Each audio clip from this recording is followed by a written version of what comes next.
Paul Foster-Bell. E te mana whakawā tuarua, mauri ora, tēnā koe, tēnā koutou katoa e ngā mema.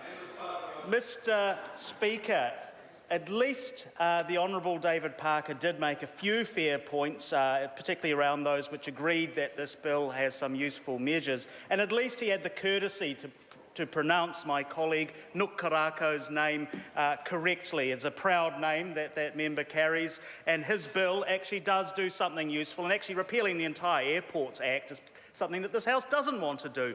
It makes a useful modification, modifies one small provision, so I congratulate Nuk for that good work that he's doing. Don't spend more money justifying it.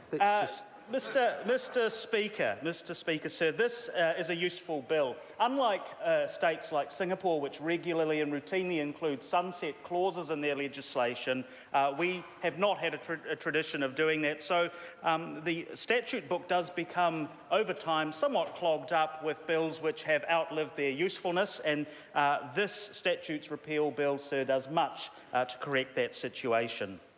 Provides also a timely and very cost-effective way of doing this.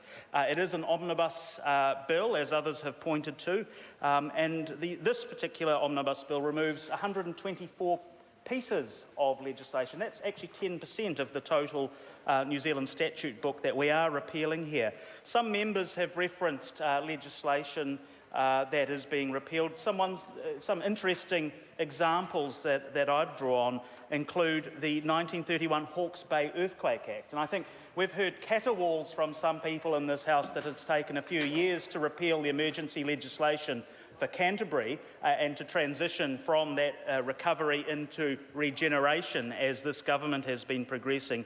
Yet it has taken us the better part of 80 years to consider repealing the Hawke's Bay earthquake emergency legislation from 1931.